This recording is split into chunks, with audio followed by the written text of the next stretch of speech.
अयोध्या में लाखों करोड़ों लोगों की तरह मोहम्मद हबीब ने भी सपना देखा था कि वहां पे भगवान राम का भव्य मंदिर बने। भगवान राम का अब भव्य मंदिर वहां पे बन रहा है। 22 जनवरी को प्राण प्रतिष्ठा होना है। मोहम्मद हबीब हमारे साथ हैं। 1992 में 6 दिसंबर को खुद मोहम्मद हबीब कार सेवक के रूप में अयोध्या गए थे। भगवान राम का मंदिर बने वहां पे, इसके लिए कार सेवा भी किया था। हम जानने की कोशिश करेंगे कि 1972 में कैसा मंजर था, क्या माहौल था और भगवान राम मंदिर को लेकर क्या सपना था मोहम्मद हबीब हबीब का। क्या नाम है सर? मेरा नाम है मोहम्मद हबीब। ये बताइए कि जब आप लोग गए थे 1992 में, जी तो क्या माहौल था, क्या था, कैसे गए थे आप? बहुत बड़ा जन सैलाब वहाँ था। हम लोग ट्रेन के माध्यम से अयोध्या गए थे। अब बहुत बड़ा जन सैलाब था। हम लोग 3 तारीख को पहुँचे, अरे 2 तारीख को वहाँ पहुँचे। 2 तारीख को ट्रेन पकड़े कैंट से और 2 तारीख को रात में पहुँच गए। नृत्य गोपाल दास महंत के आश्रम में हम लोग एक्सेप्ट हुए और वहीं से दिन प्रतिदिन हम लोगों को 2-3 नेताओं का, रितंबरा जी हुए, आपके बजरंग दल के ये थे संयोजक बिना कटियार जी, उनका उद्बोधन मिलता था, अशोक सिंघल जी का उद्बोधन मिलता था।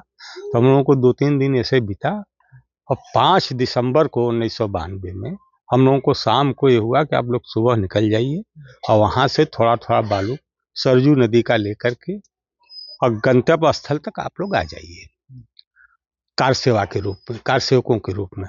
हम लोग जब वहाँ पहुँचे तो हमने ये देखा कि ऊपरी ढांचा ढह रहा था। जो ऊपर का गुंबद नुमा जो भी था 3 ठो, वो ढह रहा था और हम लोग भी नीचे वहाँ इकट्ठा हो गए और जिसको जो कार्य मिला, नीचे समतल करना, वो हटाना बढ़ाना, ये सब मंजर हमने देखा। अब पूरी फोर्स लगी हुई थी। ऐसे ऐसे असलहा हम लोगों ने वहाँ देखा जो कि कभी जिंदगी में हम लोग देखे नहीं थे। भीड़ कितनी थी? जी भीड़ तो वो आप कितना बताओ कि हमने भाई जिंदगी में उतनी भीड़ देखी नहीं है। जबकि हम प्रदर्शन अनशन और इस सब में हम दिल्ली बोट क्लब तक गए हैं, लेकिन इतनी बड़ी भीड़ हमने देखी नहीं जितना उस समय अयोध्या में 6 दिसंबर को था। बहुत बड़ी भीड़। तो आपने क्या किया है जब गए उस दिन कार सेवा के रूप में, तो आपने क्या किया? आपका जो निचले सतह पर जो भी काम था, समतल उतल और चौतरा उतरन, जो भी मलबा गिर रहा था और ये सब हम लोगों ने वहाँ अपना समतलीकरण। अच्छा, आप भी उसमें? जी हाँ हाँ, जी जी जी जी जी। तो आपने एक सपना देखा था 1992 में कि भगवान का भव्य मंदिर बने, भगवान का मंदिर बन रहा है, तो ऐसे में उन पुरानी यादों को कैसे आप ताजा करेंगे? हम उन पुरानी यादों को ताज़ा करने के लिए हम समझ लीजिए कि वहाँ 4 बार हम लोग गए हैं। 4 बार मंदिर के संघर्ष में हम लोग, 4 बार आंदोलन में, सत्याग्रह में वहाँ 4 बार शामिल हुए हैं। एक बार तो माननीय राजनाथ जी थे, तो वहाँ हम लोग उनके नेतृत्व में वहाँ अपना सत्याग्रह चालू किए। उसके बाद हम लोगों की गिरफ्तारी हुई और पुलिस ने हम लोगों को उस समय गिरफ्तार करके इलाहाबाद बस से छोड़ दिया। फिर हम लोग अपने अपने घर को चले आए और उसके बाद जो है उस समय जब 6 दिसंबर का माहौल आया, तो उस समय समझ लीजिए कि एकदम लग रहा था कि सारे लोग जी जान से लग करके उस जो वहाँ वो कायम था मस्जिद या मंदिर, उसको अपना सब समतल। जी हाँ। तो दिनचर्या क्या रहती थी उस समय, उस दौरान आप लोग जब वहाँ पे थे 6 दिसंबर, क्या दिनचर्या रहती थी? क्या कार्यक्रम वहाँ पे होते थे, या फिर क्या वहाँ पे लोग जो बाहर से आते थे उनसे आबद, उनके अंदर कितना जुनून था कि राम मंदिर बने उसको लेके? एकदम पूरा जुनून से भरा पूरा एकदम जन सैलाब था वहाँ। बलिदान, अरे साहब हमने देखा है अपने हाथों, किसी का हाथ कट रहा है बलिदानी जत्था वालों को, किसी का पैर कट जा रहा है मलबा ढहते समय, किसी का मतलब जितने भी शरीर के जितने भी हम समझते हैं कि 2-4-10 लोग हमारे सामने जो एकदम हाथ पैर से विहीन हो गए थे और लोग टांग टांग करके अस्पतालों में ले जाते थे। लेकिन पूरी अयोध्या जो है एक तरह से जाम पड़ी हुई थी। हर गली हर सड़क पर समझ लीजिए ईंट अथवा सबसे ये सब एकदम बंद कर दिया गया था एकदम कि बाहर से फोर्स वाले भी ना आ पाए और इस तरह से मतलब ये सब था। तो वो जो वहाँ पे जो लोग थे जो बता रहे हैं घायल भी हुए, लेकिन क्या घायल होने के बावजूद वो लोग काम कर रहे थे वहाँ? नहीं, घायल होने के बाद तो उनको गाड़ियों में तब्दील उस पर लाद दिया जाता था कि ये लोग हॉस्पिटल पहुंचे और उनको जितना जल्दी हो सके उनको सुकून मिल सके, चैन मिल सके, आराम मिल सके, अस्पताल पहुंचे। तो ये सरयू तट पे आप लोगों ने स्नान किया था। जी हाँ। स्नान के बाद आप लोग पहुंचे थे वहाँ पे? जी हाँ, हम लोग करीब वहाँ इतनी लंबी लाइन लग गई, इतना बड़ा जनसैलाब था, मैं बताऊं कि इतनी लंबी लाइन लग गई कि हम लोगों के आते आते कम से कम 11-12 बजे, वहाँ 11:30-12 बज गए। और स्थिति ये हुई कि तब तक पहला ढांचा ढह चुका था, दूसरा ढह रहा था और तीसरा 5 बजकर कुछ मिनट पर वही ढांचा ढहा है। माननीय कल्याण जी उस समय मुख्यमंत्री थे और उसके बाद जो है उन्होंने इस्तीफा दिया। यहाँ से हो गया कि हम माननीय मुख्यमंत्री जी का किसी तरह से खबर हम लोगों के कान तक आ गई, तो वहाँ इस्तीफा हो गया है। संगठन की तरफ से फिर वहीं जारी हुआ कि ऐसा है कि अब कर्फ्यू लगने वाली नौबत आ गई है और सारे लोग अपने अपने तरीके से अपने अपने गंतव्य को जो जिस माध्यम से आया हो वो निकले और चला जाए। हम लोग रात में वहाँ 12 बजे के बाद वहाँ से चल दिए।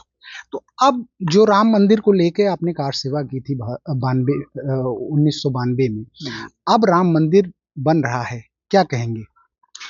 हमको तो बहुत खुशी, हमको पूरे हिंदुस्तान को खुशी है, तमाम लोगों को खुशी है। मंदिर मस्जिद या जो भी पूजा पाठ की जो भी जगह हैं, जिन संप्रदाय के हैं, उस तरीके से अपना बनाकर, देखिए अबू धाबी में भी मंदिर बना है, तमाम ऐसे जगह हैं जहाँ विश्व में अब तो अनेकों जगह मंदिरों का निर्माण शुरू हो गया है। जहाँ जहाँ हमारे जो पूर्वज भारत के पहुँचे हैं वहाँ इस तरह के तमाम वो चल रहा है। हमको तो बहुत बेहद खुशी है। इसके लिए हमने 4 बार संघर्ष भी किया है, इसके लिए हम जेल भी गए हैं। तो हमको तो बहुत बेहद खुशी है कि कम से कम जो सही चीज़ है सही जगह पर अपना उसका निर्माण हो रहा है।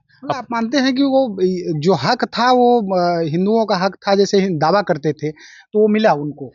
साहब, इसमें मानने न मानने की माननीय सुप्रीम कोर्ट ने कह दिया, सारा एक समझौता है यार, सब कुछ समाधान उसका हुआ, सारे लोग उसको मान लिए और वो बन रहा है, तो इससे बढ़कर खुशी इसमें क्या हो सकती है। आप अयोध्या जाएंगे? अब तो आरएसएस के लोगों ने आपको अच्छा तो निमंत्रण पत्र भी सौंपा है, तो अयोध्या जाएंगे? जी हाँ, बिल्कुल चलेंगे। अब तो 22 तक थोड़ा सा उसमें हम लोगों को जो गाइडलाइन मिला है उसमें यह है कि थोड़ा सा भीड़ भाड़ ज़्यादा बढ़ न पाओ, माननीय प्रधानमंत्री जी का अपील है। अब थोड़ा सा हम लोग सोच रहे हैं कि थोड़ा भीड़ कम हो, इस हिसाब से अपना वहाँ जाएं, जिससे कि अपने ही प्रशासन को या अपने ही लोगों को कुछ इस तरह की दिक्कत न झेलनी पड़े। मोहम्मद हबीब जी, वो पल कैसा होगा? 92 में आप गए थे और जब अब 22 के बाद आप जाएंगे और देखेंगे जो आपने 92 में सपना देखा था आज साकार होगा, तो वो पल कैसा होगा मंजर? आप ये तो हमको लगेगा कि हम कम से कम जो हमारे हिंदुस्तान के एक महापुरुष हैं प्रभु श्री राम जी, कम से कम हमको लगेगा कि एक सही रूप में प्रतिष्ठापित हो गए हैं वहाँ, स्थापना उनकी मूर्ति को हो गई। अब कम से कम एक संस्कार और एक संस्कृति सभ्यता जो अपनी है कम से कम देखने को बराबर मिलेगी जो हमारे देश की रही है। हमको बहुत खुशी होगी। तो प्लानिंग कब कर रहे हैं जाने की? 22 के बाद? 22 के बाद जी, 22 के बाद अब 2-4-10 लोग 20 लोग जो हम लोग हैं, बस वही बस उसका एक माध्यम बनाया जाएगा और निकलने की तैयारी हो रही है। आरएसएस के मित्रों से हमारी बातचीत हुई है और उसके बाद हम लोग निकलेंगे वहाँ। एक और बात आती है, जैसे ये कोर्ट का भी आपने बताया कि निर्णय आया है, उसके अलावा मंदिर वहाँ पे बन रहा है, प्रभु राम अब स्थापित भी होंगे 22 जनवरी को, लेकिन ऐसे में मोहम्मद ओवैसी का भी बयान आया है। मोहम्मद ओवैसी बार बार कह रहे हैं कि ये गलत हो रहा है, क्या कहेंगे मोहम्मद ओवैसी? देखिए, वोटों की राजनीति है और हिंदुस्तान में जो जातिवाद के और धर्मवाद के वोटों का जो बात होता है, यह थोड़ा इस देश के लिए अहित में है। इतिहास साक्षी है कि आप देख लीजिए कि एक जातिवाद के चलते भारत को गुलाम होना पड़ा। अंग्रेजों ने कितना अत्याचार किया, ताई जो आक्रांताओं ने आया कितना अत्याचार किया। आज हमारी जितनी भी पुरानी सभ्यताएं संस्कृतियां हैं उनको इतना तोड़ा मरोड़ा गया उस जमाने में, इतना तोड़ा मरोड़ा गया कि हम एक तरह से एकदम बंधन में जकड़ गए, जैसे हमारी सभ्यता ही विलुप्त हो जाने की कगार पर आई थी। तो ये सब हम नहीं मानते कि ओवैसी जी या जो भी अपना बयान कर रहे हैं तो अपने उस राजनीतिक लाभ के लिए कर रहे हैं, ऐसा कोई नहीं। तो कुछ लोग विरोध भी कर रहे हैं, जैसे ओवैसी हैं और भी कुछ लोग विरोध कर रहे हैं। 500 साल से वहाँ पे मस्जिद थी, तो ये मंदिर वहाँ पे बन रहा है, तो ये सही नहीं है। तो कुछ लोग मुस्लिम समाज के लोग भी विरोध कर रहे हैं, तो क्या कहेंगे? देखिए, इसको हम नहीं मानते हैं, क्योंकि हमारे यहाँ ये है कि जो जायज जमीन पर मस्जिद बने, उसमें ही नमाज अदा किया जा सकता है। और किसी को जबरदस्ती कहीं ध्वस्त करके हम किसी मंदिर का मस्जिद का निर्माण करके उसमें अगर नमाज अदा करते हैं तो ऐसा कोई विधान हमारे यहाँ हमारे देखने में नहीं है जी। तो ऐसे में दो विवाद और चल रहे हैं, काशी का है, मथुरा का है, वहाँ पे भी इसी तरीके की दावे हैं हिंदू समाज के कि भाई ध्वस्त करके बनाए। तो ऐसे में क्या आप कहेंगे कि इन द फ्यूचर ये क्या देखिए सर जी, हाँ, इसमें ऐसा है कि सर्वे वगैरह चल रहा है, जितने भी साक्ष्य हैं खुलकर सामने सब आ जाएंगे। अदालत के ऊपर है, जो अदालत को समझ में आ गई कि सच्चाई ये है तो अदालत अपना फैसला ले लेगी। तो मोहम्मद हबीब क्या मानते हैं, क्या जो दावे हैं उस दावे के अनुसार दे देना चाहिए जैसे अयोध्या? देखिए, हमको मानना क्या है उसमें, जैसे उस मस्जिद को हमने ज्ञान वापी नाम के रूप में सुना है, तो यह कोई मस्जिद का नाम तो हमारे नहीं समझ में आता है। जैसे एक बनारस में और साइड में है एक लाठ भैरव, वहाँ भी मस्जिद है। तो ये सब ऐसी बातें हैं, ऐसे प्रमाण हैं कि उसको क्या कहा जाए। किसी भी बुत के आगे हमको सजदा नहीं करना है। अगर हम उसके अनुयायी हैं तो हमको किसी बुत के आगे नहीं सजदा करना है। हमने ज्ञान वापी को पीछे भाग से देखा है, सब मूर्तियों पर ही जुड़ा है।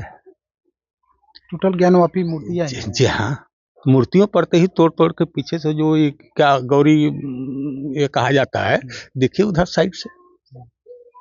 तो अब उसके लिए जो प्रमाण है, साक्ष्य है, उसके लिए अब कहाँ तक क्या किया जाएगा। ये एक बड़ी चीज है। 1992 में जब आप गए थे तो उस दौरान बहुत से लोगों ने आपका विरोध भी किया होगा। आज जब आप बड़ी बात कह रहे हैं कि ज्ञान वापी में इस तरीके का है, तो ऐसे में क्या कहेंगे ऐसे लोगों को जो कि विरोध करते हैं इस नाम पे कि यहाँ पे मस्जिद है या यहाँ पे मंदिर है, इस नाम पे सियासत करते हैं या राजनीति करते हैं, ऐसे में क्या कहेंगे? मुस्लिम समाज के ही लोग, कुछ लोग हैं। देखिए, ऐसा है कि विरोध लीगल हो तो ठीक है, और विरोध अनलीगल हो, इसका कोई मतलब न हो, तो हम समझते हैं कि अपनी एक जिद के सिवा और कुछ नहीं है। ये राजनीति मानते हैं ये पूरा? देखिए, राजनीति तो अगर मुसलमानों को, हमने मुलायम सिंह जी के सरकार को देखा है कि उनके तरफ से स्टेटमेंट आते थे कि जो बाबरी मस्जिद की तरफ देखेगा उसके हाथ काट दिए जाएंगे। मुसलमानों को जो बात कहनी चाहिए थी, तो ये वोट की राजनीति नहीं है, तो नेता लोग क्यों बोल रहे हैं इस बात को? ये हमारे प्रत्यक्ष प्रमाण है, हमने खुद उस जमाने को देखा है जहां इस तरह की बातें आती थी। जो आवाज हमको उठानी चाहिए, जो आवाम को उठानी चाहिए, वो वोट के लिए अन्य पार्टियों के नेता उठाते हैं। तो ये तो बात वही नहीं कि ओवैसी जी आज उठा रहे हैं, तो क्या राजनीति कर? बिल्कुल राजनीति नहीं है तो और क्या है सर। इसके पहले इतना आंदोलन हमने किया था, कोई ओवैसी का चेहरा नहीं सामने आया था, कोई ओवैसी का ऐसा बयान नहीं आया था। किसी तरह के इस चीज को हम 2-4 साल या ज्यादा से ज्यादा 10 साल के बाद पहले इस चीज का हम जिक्र ही नहीं सुने थे। तो अब क्यों आ रहे हैं? अब वही राजनीति, जो उनका मिशन हो, गठबंधन हो, जो लड़ाई हो, उस हिसाब से चल रहे हैं। उनको किस तरह से लाभ होगा, इस तरह की आवाज को दे रहे हैं। तो ये है मोहम्मद हबीब, जो कि 1992 में कार सेवक के रूप में अयोध्या गए थे। अयोध्या में वह राम मंदिर बनने का सपना देखा था और राम मंदिर बनने का वह सपना साकार हुआ है। भावुक हैं और अब ये कह रहे हैं कि काशी में भी एक मंदिर होना चाहिए, क्योंकि वो मूर्ति खंडित करके ही बनी है। सुरेश कुमार सिंह, मिर्जापुर।